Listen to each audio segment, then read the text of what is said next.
So, Annie, we're recording today at the Lewis family home, and I cannot believe that there are at least, that's what I've seen, 4 full-size Christmas trees just in the downstairs of your house.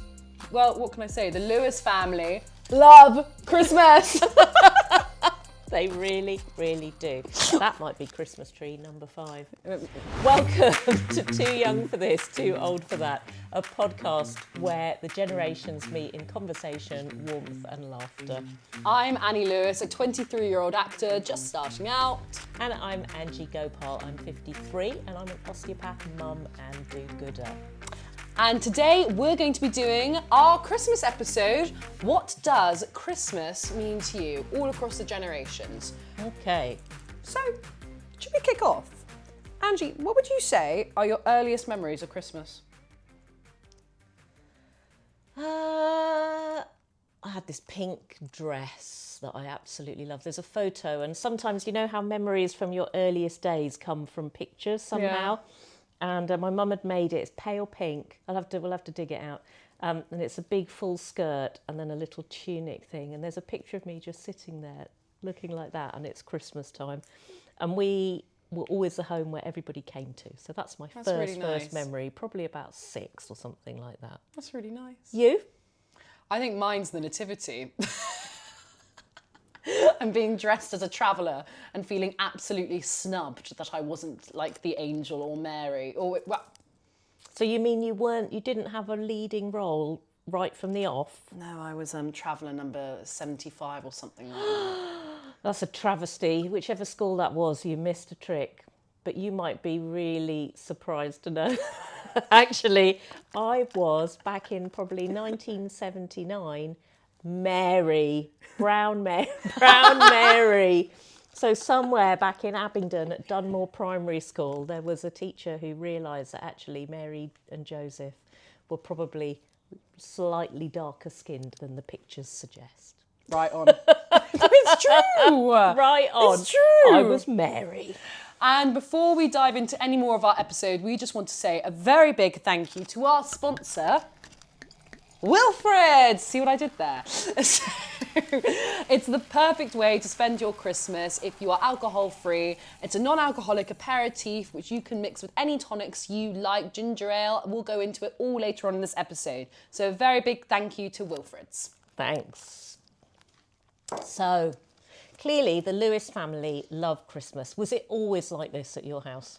Yeah, I mean, growing up, for me, Christmas was always my favourite time of the year. I think my mum and my dad, but particularly my mum, has done an amazing job of making it a really special time of year.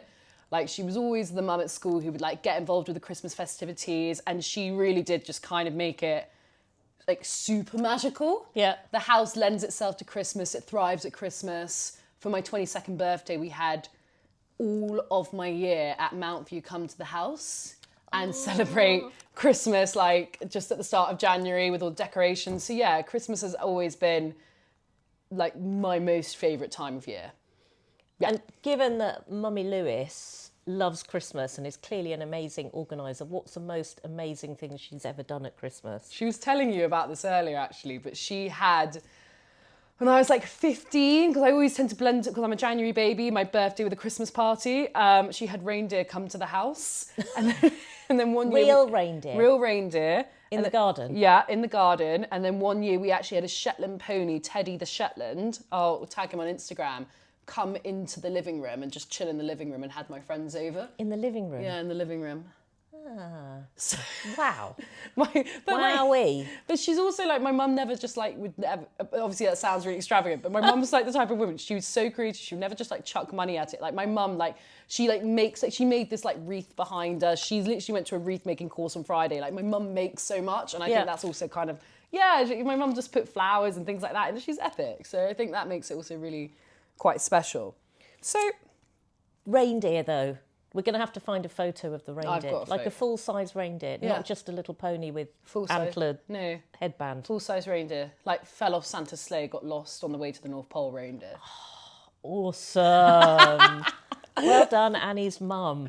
Did you feel Christmas was like a big event for you growing up, or was it like more low key? What was it like for you in your house? You said you were the house that everybody went to. Do you think it's like changed and evolved as you got older or have kids and go through different eras of your life? I think as I was growing up, my mum's the oldest of her siblings, so everyone would always come to our house. And then, I mean, that's a tradition that sort of carried on because my mum, my granny, my mum, my auntie, me, my sister, we are all pretty good hostesses and we all love throwing a party. So we tend to have this sort of open door thing. In terms of Christmas, yeah, we always celebrated Christmas. And people always ask, you know, oh, you're Asian British, you know, did you do Diwali or Christmas? Actually, we probably did Christmas more because Diwali wasn't a holiday. We didn't get time off. And also we lived away out in the sticks. So, you know, there weren't a lot of Diwali type things going around near Whereas us. in London, it's huge. Whereas in London, it's massive, right? Yeah. If we'd lived here or even now in Oxford, it's different. But then it wasn't. So, yeah, Christmas has always been a thing. We've always had, you know, Christmas tree and Christmas presents and Christmas food and, all the things. Nice. All the things. Very nice. So... And then, obviously, things changed because then I had my own house. And then you have to decide how Christmas is going to be in your family. Yeah. In a way. Which always, yes. Yeah. And then you set your own new family traditions and you blend them with somebody else who's got their family traditions. Yeah. And so it evolves and it changes and... It becomes its own little bubble. And then as the kids get older, it changes again. So... They go from like eating chocolate on Boxing Day to like going on a night out on Boxing Day or something like that. I don't know what your sons do, but like... and that may have happened once or twice. So tell me about Christmas traditions. When does Christmas... So it's the 7th of December we're recording today. Christmas is in full swing in the Lewis household. There are gingerbread cookies being baked and everything. What happens next? So when do you... Well, my family has definitely evolved because, like, obviously, in case you guys don't know, there's quite a big age gap between me and my sisters. My sisters are 10 years older than me, so it's kind of... your middle sister is 10 years older. Yeah. And so when I was younger, I always had that kid energy. So my sister, it kind of... the Christmas ball of like the magic of Santa and everything kept rolling. Yeah. And then there was this brief window where it's like, I grew up, I actually spent 2 Christmases away in South Africa with my ex-boyfriend's family, which was... Wow. Yeah, and I missed my family so much, but I did have like a wonderful time with his family. It was really interesting to see like different traditions and they're wonderful. But now I'm kind of like back with my family and with the kids are growing up. There's all these new traditions that we're doing. So who are the kids? The kids are my nieces and nephews, sorry. And how old are they? I don't have kids. They are, Evie's just turned 4 and Arthur is 1. So it's the first kind of year that they're really like understanding Christmas. Yep. And that childlike energy is back. And actually it's so interesting to see how you as an adult recreate that magic for the next generation. Like what do you want to start incorporating? And that responsibility, I think, and how you want to create those memories. And it's always a little bit of pressure actually, because you're like, you want them to just feel I want them to feel the magic that I had growing up. Yeah. So literally right now, like they're inside baking gingerbread cookies and like, I don't know. So now you're on the other side of the fence somehow. Yeah, it's like it's always kept rolling. I don't know whether you felt like that when you had sons, like almost like how you instigate like these traditions into them, like that you were just talking about with your family. You want to kind of give them that magical memory, I think. I think so. And it's interesting because I've got a little secret to share, and that is that I don't really love Christmas, or I never really loved Christmas. But I want to dive into this because you say you don't love Christmas, but then you told me before we started recording that your house is like the most decked on the street when it comes to lights. Yeah, so I don't know. I think I have some... I don't love the commercialisation of Christmas, and that's like this real pressure to buy things and gift things and that we don't need. I suppose it comes a little bit from that. And I agree with that. And also I don't like being told what to do. So the forced merriment. And when at the minute Mariah starts gurgling, I just want to go and lie in a hole and hide. It's time. Don't you dare. Don't you dare. So my family quite often will play it any time from like the end of November just to annoy me. Yeah. So I've got this bad reputation actually about being a bit of a Grinch, but it's not that. I love everyone being together. Yeah. And actually over time, and when you have your own kids, you fall into the sort of, the routines of Christmas, right? Mince pies and the tree and all of that stuff. And like you say, you've got kids and you want them, you see how happy it makes them. So yes, and I love lights. I love twinkly lights. Same. I mean, I personally would turn on fairy lights at every opportunity this year. So our outside Christmas lights, so I'm the only house I live in quite an old street for some reason, like the average age is quite old.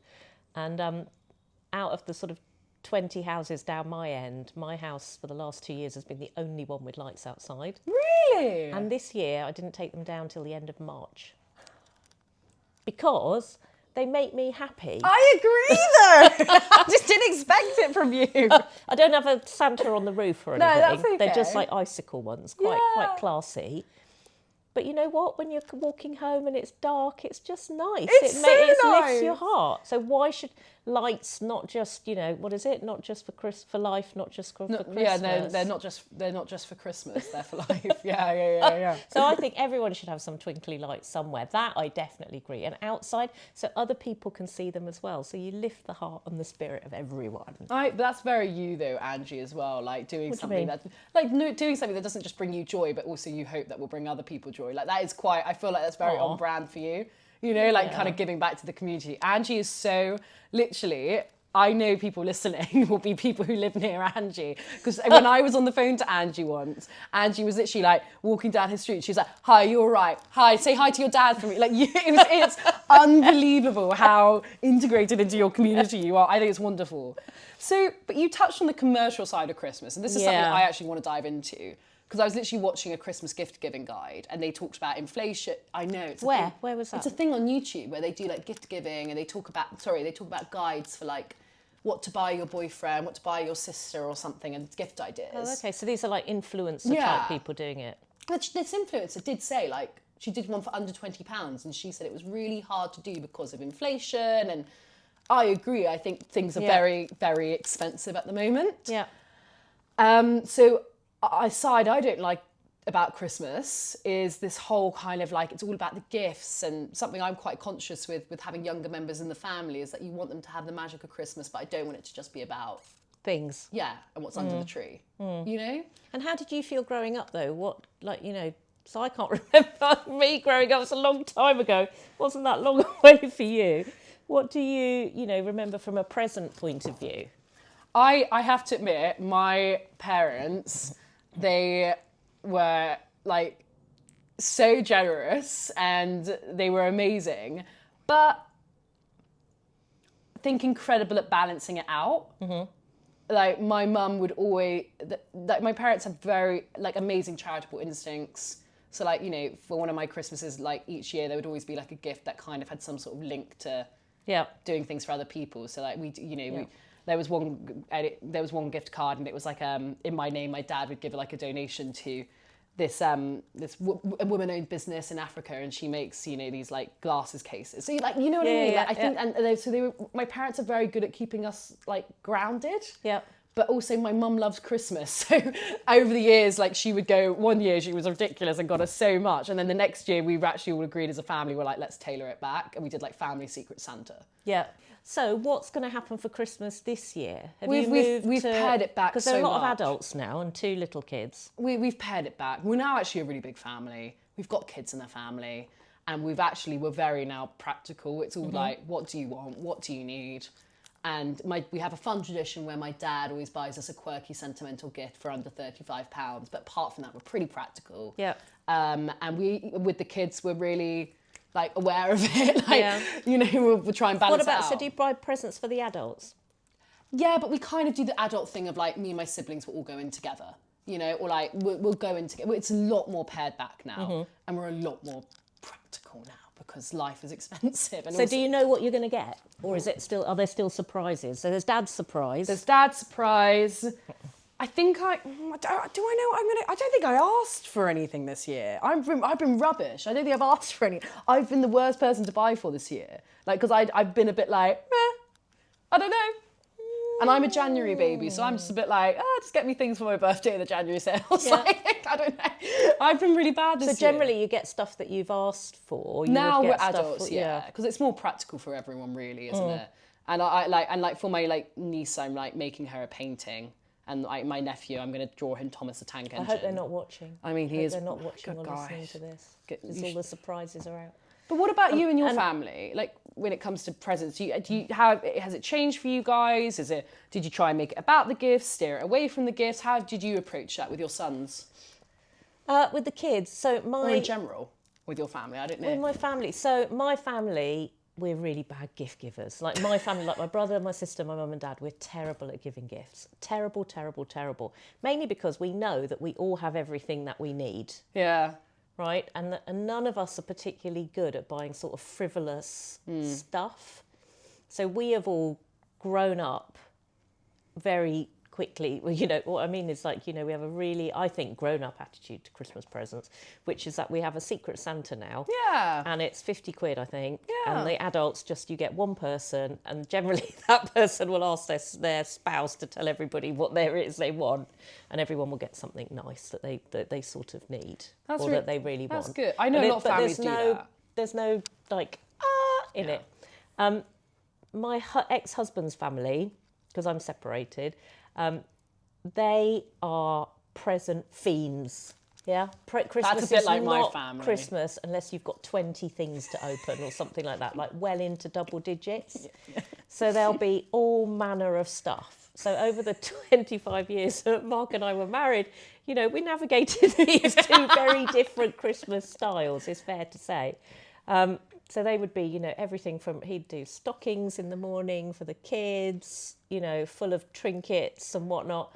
And trinkets, is that even a word? No, but you know what I mean? Yeah, I completely know what you mean. Because I think I'm more like him in that way. Like, our family is like that. We've had to, like, rein it in as we get older.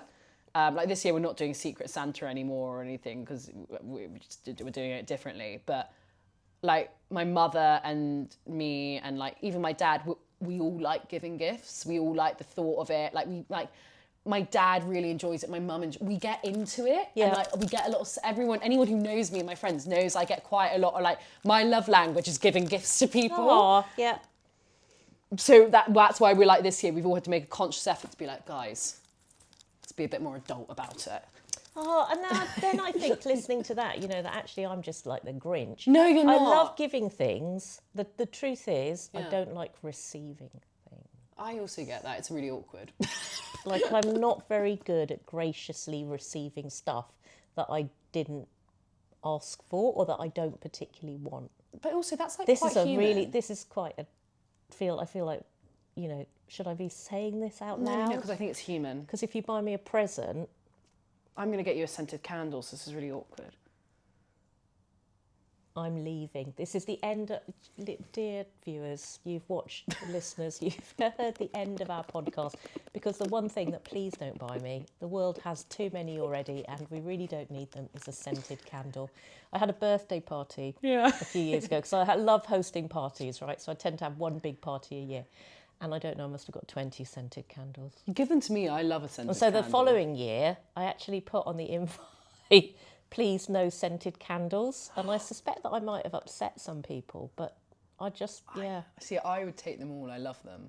Really? Yeah. Really, really? Like 100%. I could have like 5 lit in a room and people walk in and they're like, Annie, what are you doing? I just find them cloying. No, I love them. And then also I have a sense, Go on. this is what I don't like about this podcast, because I feel like I'm telling everyone about me all the time. And where do you like rein it in? Yeah. Is that I feel that sort of gift just is a gift where people haven't thought about me. No, I do get that though. Yeah, and I'd rather have nothing than a mindless present, actually. Because then it upsets me and I just think, oh, don't you know me at all? Well, this is So I take it quite personally. Yeah, but this is also like in the world we're living in, I think, at the moment, and things are really expensive at the moment. I think it's really nice when people give sentimental things. I'd rather someone, like, honestly, like I have a mate and she always writes like handwritten cards and they're really beautiful. And I have like ones that she's given to me for years. Yeah. And that means more to me than her spending like 50 quid on something I'm like... Another scented candle. Yes, or the equivalent. Yeah, you know? Yes. So I think we can agree on that. I think we can. Question then. Go on. Do you still get a stocking? Are you gonna? First of all, are you gonna wake up here at Mum and Dad's house? Yeah, we're not doing Christmas Day on Christmas. Oh, what are you doing? We're doing it on Boxing Day or the 27th when my nieces and nephews are over because they're, they're at the other side family. Yeah. You know how it is. So we're just, me and my sister, we're going to wake up. We're not going to do presents. We're going to go have a nice breakfast, Christmas walk. I'll go to church with my parents. We can talk about that. I'll probably binge watch Stranger Things, and then we'll do Christmas on the 26th, 27th. Oh, okay. So do you think a Christmas Day can be a movable thing like my family are doing? I think it can. Yeah. So the last couple of years have been slightly different for us because we're a separated family now. But my husband, ex-husband, and I, we live very close together. We're still a family. Yeah, I think so. And because everyone has all these competing demands, right, of in-laws and places to be and stuff like that. So this year, my sister, I think, well, I'll tell you about her in a minute, but my mum and dad are going to work in the shelter in Oxford on Christmas Day.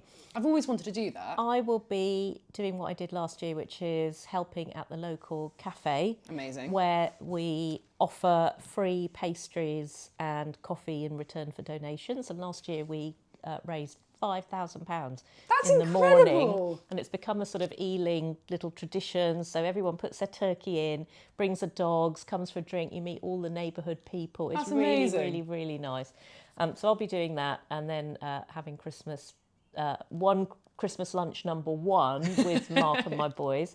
And then on Boxing Day, we've got the Gopal family Christmas. So we'll all be together at my sister's house. So that will be really nice. So yeah, of course it can be a movable feast. Yeah. And then that sort of comes round to what is Christmas all about in a way. So I asked you earlier, do you go to church? Because one of the things, I think the other thing that bothered me a little bit about Christmas in my 30s and 40s, I suppose, when I was even more opinionated than I am now, is, what is this festival all about? And why are people just spending all the money they can't afford on presents that no one really needs? Yeah. And just in order to eat and drink and fall over? Yeah. And why does no one go to church? Yeah. And so a few years ago, oh my gosh, so probably when the kids were like maybe 10 and 14 or something, and I had my mother-in-law was staying, and I made everyone go to Christmas Eve carols at the church. Lovely. And everybody went sort of, well, Granny was very happy to go, but everyone else was a bit like, why are you making us go to church? I sort of feel that if you... And that's not your religion either. Like, that's not your... I'm not Christian. Just to clarify, I know that, but just to clarify. I'm a practicing Hindu, so it's not my thing. But then it also is my thing, because that's what, shouldn't it be a little bit of a time for reflection? Do you guys go to church? So we do go to church every year. Every year we go to church. And so I really make my dad, we really try and make a point with it. And especially now we've got the kids, we're doing the nativity mass, which I'm so disgustingly excited about. I cannot wait to watch my little niece be like an angel or something, proud aunt. Yeah. But I completely agree in that. I think just taking a moment to the religion aside, the spirituality of it is actually, it's a wonderful thing, and it comes from the idea that, a lovely thing happened in that religion in that moment at that time. And I think it's a really nice thing to kind of remember what it's all about, because ultimately it's, regardless of your faith on paper, it's actually the root of Christmas is about spending time with people that you love and appreciate. And the best thing about it is spending time with your family and your friends. Yep. And I think that I find Christmas masses actually really emotional. Yeah. I went to one last year at my old school with my friend Fergus and his parents, and we listened to the carols. Yeah. And that was just one of the most lovely memories. Just sitting there and being in this beautiful church with beautiful lights, listening to the music with a dear friend I've had for years. Yeah. Really emotional. And I will always try and go to church with my dad or my mum and make that a thing. My uncle was quite, nearly died this year. He was really seriously ill. And he is not a religious, spiritual man Yeah. at all. He won't mind me saying. But he had this, like, profound experience when he nearly died. And it's kind of made me kind of think, like, kind of want to tap into all of that wider meaning in life a little bit more. And I think Christmas is a really lovely time to do that, regardless of your faith. I think it can be whatever it means to you, but I do think we should always remember that it's more than just an advert on TV. Yeah. And a Black Friday sale. And a Black Friday sale. And that can be whatever it means to you, but I think we should always try and look for a deeper meaning. And I think going to Mass, even if you're not religious, is a really lovely way to connect with that. Yeah. Well, I guess you don't have to go to church. You can remember that it's about doing good and helping people. And go to your soup kitchen, go to your local cafe, connect with your community like Angie does healing. Well, maybe next year you can come and hang out with me. I would seriously love to do that. That would be cool. So, Annie, one of the things you mentioned earlier on was that on YouTube there are people doing Christmas gift giving guides. Yes. Right? Yeah. And I've never heard of any of that ever before. Tell me about, what does social media look like at Christmas? I genuinely got no idea. So the interesting thing is that I am literally someone who does like a little bit of work with like social media and brands, and I've literally done a Christmas campaign. So it's really fun in a lot of ways, and I think it should be. However, I do think certain social media can add to there being like a pressure and expectation at Christmas. And if you're someone who like doesn't like Christmas, or I remember like the first Christmas after I broke up with my boyfriend, I hated it. I was like, get me to January 2nd, and now hated it. So going on Instagram and seeing all these like Christmas morning things was really hard. So I do think if you're someone who's like going through it at Christmas and you're not enjoying this time of year, steer clear of social media, and that's okay. Well, you've been living Christmas since about October because you've been filming like Christmas stuff for the brand. Yeah. But so they're on social media now. So YouTube, there'll be Christmas gift guides. Yeah. So actually, for my generation, that's probably good to know that they're out there. So you can go and have a look. Really and useful. Also find some more interesting things. In fact, ChatGPT came up with a pop-up this morning saying, would you like me to plan your Christmas list? No way. Really? Yeah, really, because I was asking it about something, and it's there's like a little blue pop-up. God, that's interesting, Said if you could tell me what sort of things you like and your budget, so I can find the things for you. See, that is actually though quite handy if you're someone who's stuck. I don't think that's taking like thought out of it. I think if you are genuinely like, if you have that, we all have one person who's really tricky to buy for in their life. Right? Yeah, it might solve the problem really, really well. Yeah, and it solves your issue of like, well, I've had that issue as well. I've been given something and going, well, thank you, but no, thank you. You did, yeah. Straight in the recycling cupboard. Yeah, we've all had that before, unfortunately. Okay, so that might work. In fact, I'm going to have to chat GPT your ideal Christmas gift. You can watch because you can see what happened when I did that actually in our episode about Christmas presents. Do you think that my generation has lost the meaning of Christmas? Like as a whole, not me personally, but like as a whole, do you like kind of look at my generation and you're like, oh? I think we lost the meaning of Christmas. Really? Yeah, because my generation is the one that went through this huge like hyper commercial time, right? 80s and 90s and 2000s. And at that point, I think, it just really pushed on from, not quite an orange and a lump of coal, but, a few gifts that people could afford, a really nice meal, watching telly together, watching Indiana Jones or whatever in the afternoon. And is that your Christmas Day movie, Indiana Jones? Oh, I love those sorts of films. We still have to do a film episode too.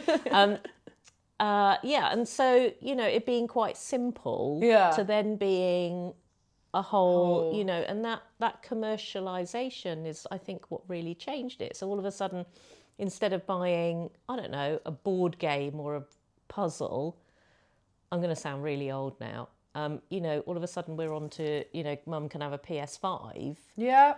Yeah, which is £500. I mean, I've bought, and I've done that. Or all of a sudden it's a mobile phone, right? So, and even now mobile phones don't count as Christmas presents because they're just a thing that you need.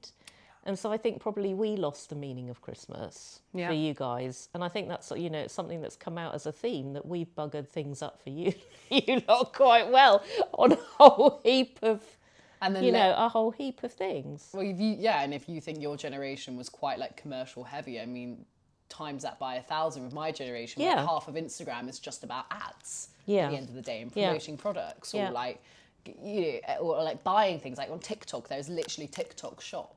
So you can shop. What's TikTok shop? It's basically like an Amazon on TikTok. So if you're like, okay, I like this product, you can go and buy it on TikTok. Straight away? Yeah. Like straight. And I have... With Klarna as well, presumably, so you don't even have to pay for it. Oh, yeah. Like, I mean, I don't use Klarna because I try... Like, it scares me because to be honest, I think it... But yeah, literally. So I do think that it's impossible to avoid social media in Christmas, around Christmas and things like that. But I think if you can try and like monitor it and keep it in its place, it will help. And also, for my generation, if it's not doing you good, and for your generation as well, like it's okay to walk away from it. Yeah. Yeah.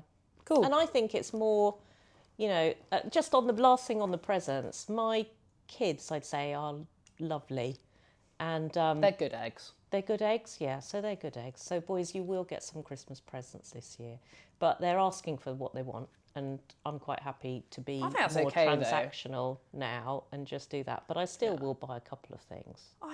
My mum. So there are still. So even though I am a bit grinchy, there are a couple of things that I will buy. You're the worst Grinch ever because Angie says she's a Grinch, but then rocks up with a Santa costume and a bedazzled sequin hat. She wouldn't let me wear it for this episode. No! I did also bring my dog dressed as Santa, though. So Jessie. Our third podcast member for today. Can you come up here? Hey, Queen. She needs her own mic. Yeah, she does. So Jessie's come to fully dressed up for Christmas, though. So we do like. So yeah, I'm not as grinchy. Maybe this has made me realise I'm not as grinchy as I thought I was. No, I don't think you are at all. I thought you were going to be like, bah humbug. And instead, Angie rocks up in her car with like a sack, an advent calendar for me, like a Santa. I walk out into my garden and she's dressed as Santa. And I'm like... I love dressing up, though. We haven't done this bit yet. Yeah, I love dressing up. Any excuse. Look, I don't think you're a Grinch. I think you're just someone who maybe has their wits about you at Christmas, and so therefore you can see through it. Like, I could arguably be considered a little bit Grinchy because I also sometimes feel the same. You're going to sit with Annie? Come on, Queen. Go sit with Annie. Oh, no, she's going back in her bed. Let's talk about traditions. Do you have any odd Gopal or family traditions? The odd tradition that we have, the Gopal family have. So my brother lives in San Francisco, and I know that they listen. So hello and watch. So hi to them. And did you know that in San Francisco they quite often deep fry the turkey? Stop it. So like a Mars bar deep when fried. My brother has come the last couple of times, so he comes for Christmas every few years, we've deep fried the turkey. I don't say this lightly, and I'm so sorry because I know you're a loyal listener.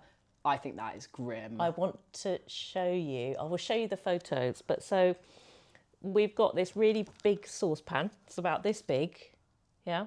And then the boys, like the big boys, the grown-up men, go and make a contraption with wire coat hangers. What? Yeah, and then you thread it through the turkey like a big turkey.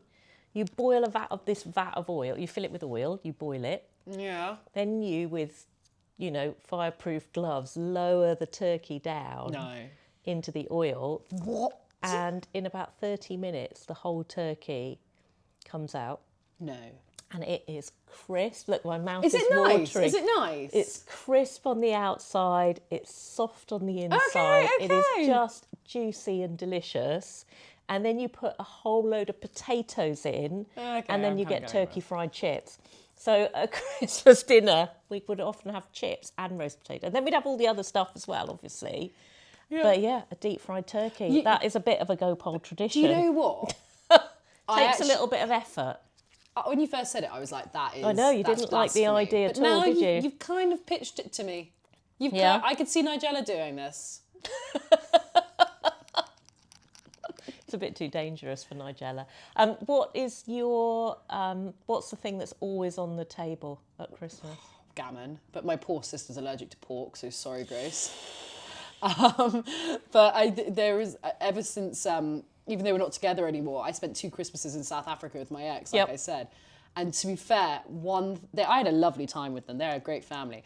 But the one thing that I have weirdly now reminds me of Christmas is like South African biltong. Oh, okay. Because like I've now become so associated with that at Christmas after. That's a Christmas food in your Yeah, head. like, literally me and Mum went to the Christmas market and lights with my family, and some South Africans were selling their biltong, and I was like, it's Christmas! And me and Mum were like, oh my gosh! Like, it's like very strange. And it's like, even though he's my ex, I still really enjoy that tradition. That's my weird thing from Christmas. Okay, so Annie's, one of her Christmas gifts will be biltong then. Biltong. So, Annie, quick fire Christmas round. Yeah, let's do it. Let's go. I need to get my questions up for this. Mike, could you add some like music? I think you should leave that bit in. Yeah, We'll make it a blooper. yeah, go for We'll it. make it a blooper. Welcome Right. Go on then. Best Christmas tradition, Angie. Sorry, it's really aggressive. Yeah, that was really aggressive. Do the welcome too. That looked. Welcome to Christmas Traditions with Angie and Annie. So we're going to be asking each other quick-fire Christmas questions about some of the things that we love, hate around this time of year. So, Angie, Yes. favourite Christmas movie? Well, mine probably, you're not going to like this, is Die Hard, because of course I'm a bit of a Grinch, but I love Bruce Willis. My dad and sister share this sentiment, even though I don't love agree. Bruce Willis. The other traditional Christmas movie that Buddy and I have on Christmas mornings is Rise of the Guardians, which is a movie, animated movie, and it's got Jack Frost and Santa Claus and the Easter Bunny, and you need to watch it. It's charming. It's charming. Charming. And then in the run-up to Christmas, we always watch the Nativity series. I love the Nativity. Sorry. I'm really trying to like not talk about my job so much, but Go on. I play that music to the kids in school, like literally like sparkle and shine. I was literally watching it the other night. Loved it. You've watched it already? Yeah. It's only the 7th of December. Yeah, I know. Which is your favourite out of the three? Actually, I have a real soft spot for David Tennant. David the second number one. two. Yeah, number two. Number 2, that's our favourite It was too. quite emotional because he's like, with Yeah. Roderick, his twin, and like and the songs are so good, right? Yes. Sorry, I get really. I'm Yes. sorry, I'm really glad you like that. 'Cause We love I Nativity. love the Nativity Okay, movies. what would be your favourite Christmas film? This is really hard, but it has to go to the Tim. I was just talking about this with Angie. The Tim Allen Santa Claus trio of movies. Me and my sisters watch them every single year. Love them. Honourable mention to Christmas with the Cranks, and I've watched The Family Stone with Diane Keaton 3 times already in the last month. Okay, so never seen the Tim Allen ones. They're brilliant. So that's there. Brilliant. Don't know what the middle one was at all. Christmas with the Cranks. Okay, and The Family Stone, is that a Christmas movie? Because it's more about like family dynamics. If you class Die Hard as one, I'm classing Family Okay, Stone. all right, okay. And then we always watch It's a Wonderful Life with my mother on Christmas Eve. Always. Very nice. Always, yeah. Very nice indeed. Yeah. We like a Bond film on Christmas Day. Oh. Like a Bond, a Daniel You're Craig. you're quite cool like that. You would. I think we're just a sort of more masculine house, I Yeah, suppose, yeah, and yeah. you're a very girly house, right? What do you mean? We have 3 daughters and and even the dog is a girl. I don't know what you're talking about. Yeah, exactly. We're not sat in a pink room. No, exactly. Okay. Okay, Annie, favourite Christmas food? My God, do you see the lights? Yeah. Wow. Favorite Christmas food? Oh, it's brie and cranberry tarts. Brie and cranberry tarts, homemade by mum? M&S. M&S. Okay. What about you, Angie? What about on the Christmas table? What about? Like what food on the Christmas Oh, table? I'm the gammon girl. You like a gammon? It's hot take. Don't actually love a Christmas dinner. There, I said it. What? I don't. Why not? I don't like roasts dinners. You don't like roast dinners? I don't know if we can put this on the internet. I don't want to What get bit hate. of what bit of roast dinners don't you like? I just don't understand it. I've never liked it. I just made a roast dinner at 7 o'clock this I morning. know, and I respect you for before it. I left to come here. I know. So that Buddy would have something to eat today. I know, and that's amazing. Like top tier points. But what don't you like? It's not my thing. Like I just eat it, and I'm like, Okay. it doesn't do anything for me. Hold that thought. Okay. Oh God, that's a revelation. So sorry, Angie. Yes. One Christmas tradition you will never partake in. Mulled wine. Yeah, I agree. It makes me feel sick. Completely agree The on smell that. of it, just the smell Yes, of it. yeah. Let alone drinking it. No, okay. Yeah, we do agree on. We do agree. On something. Okay. I've taught Angie about men in finance, like looking for a man in finance. So, do you know what cuffing season is? Say that again. Cuffing season. I feel. No, I'm scared to ask. Every time around winter, Christmas, because it's all like, oh, going to Winter Wonderland, people feel the need to like get into relationships. So people always joke it's like cuffing season, and this is where people end up in relationships. What, for Christmas? Yeah, and but they what break. Does cuffing mean? I don't know, you're like cuffed. I suppose like cuffed together in a way. Oh, okay. Yeah. So a boyfriend just for Christmas, not for life. Basically. Someone to go to Winter Wonderland with. Have you been to Winter Wonderland? Yeah, I went with my ex-boyfriend years ago. It was very fun. I mean, it is really expensive. That would be my idea of Christmas hell. That would be everyone, scented candle and Winter Wonderland holding a mulled wine. That would be the end. Christmas that would be the end of me. You're not taking part in. No. Part 2. Definitely not. Yeah, there you go. That's my hot take Gen Z phrase for the session. Okay. All right. Oh, and holding a Christmas cracker. I bet you like crackers, don't you? Yeah, I cheat though. What do you mean? I hold it so like I'm guaranteed to win. Okay. I do that and I always win Monopoly deal. I'm a monster at Christmas. I'm not who you think I There's am. a tough side to you. Yeah, you've got to be ruthless. Okay. Have you ever cheated at Christmas Monopoly? You can hear the rain outside. We're banned from playing Monopoly in my house. If you don't know, we're a property family, so Monopoly is like quite close to home for us. So do you play Monopoly? Oh yeah, my sister Grace is banned from playing Monopoly because she gets too aggressive. So we play Monopoly Deal, and I played it with some like family friends, and they were all kids, and they eventually, when I won the third round and was sat there with like all my cash, they were like, Annie keeps winning, and I was like, well, that's life, isn't it? I was like, you got to learn fast. So that's where it comes basically from. my answer is I don't need to cheat. Angie. Okay. I'm a beast. Right. Okay. What's your favourite Christmas game? Monopoly Deal. Monopoly Deal. Monopoly Deal. I'm an actor, so playing charades is just it's a little bit too close to acting drama school for me. like you opened up it, it's like make a film, and you're like, oh god, I get a twitch. Okay. Okay. Right. What is your... I need to ask you a question. You do. What would be the thing that you would eat on Christmas Day night when you're just a bit too full, but you want to eat something, and you're going to eat just for the taste of it? What would you go to? You get like a baguette.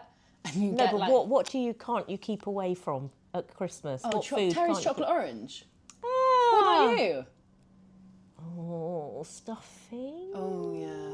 Stuffing. And then cheese. A little bit. And anything with raisins in it. Yeah, anything with raisins in it. I'm like that with my cranberry. favourite Christmas thing would be like a mince pie, followed by a bit of Christmas cake, followed by mopped up with a bit of panettone. Yeah, I agree with that. So bring on the raisins. Yeah, amen. Bring on the raisins. And then, of course, once you've eaten some raisins, you have to eat a bit of cheese because you need something salty. And then after that, you need to eat something a little bit sweet. So, it's You're caught in a vicious cycle. Yeah, you just have to carry on. You just have to carry on. Right. Let's end on a meaningful note. Angie, what would be, if you could spread a message of holiday cheer about Christmas this year, what would your message be? It would be that the world is a little bit topsy-turvy right now. Yeah. And the most important thing is the people and the memories around you that you make. So go out, hug your loved ones, do a bit of good for people that don't have as much as you. Yeah, I agree.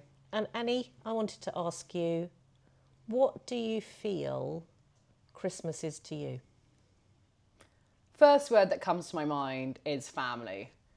I love my family and I love my friends and I love that feeling of being in your little Christmas bubble and, and just having your tribe with you. Yeah. I think that's really quite just that when the whole world stops spinning, no one's emailing you, and it's that wonderful Betwixtmas time of year and you don't have to feel guilty for not working Because when you're self-employed, you do. And you can just be with the people you love. That's what Christmas is to me. Just touching base and recharging for the year ahead. On which note, thank you very much for watching, if you're watching today, and for listening. This has been Too Young for This, Too Old for That, with Annie and Angie, and sponsored by the wonderful Wilfrids. They've been great to us this year. We really hope that you've popped one of these on your Christmas list. You can find them at Ocado, Amazon. They're currently doing a wonderful Christmas campaign with Fentimans, mixing lots of different cocktails and drinks over on Instagram. So do check them out. We are so grateful to their wonderful partnership this year. Yeah, they've been a fantastic partner. So we wish you a Merry Christmas. Merry Christmas, everyone, from Angie, Jessie and Annie. Take care. Bye. Bye-bye.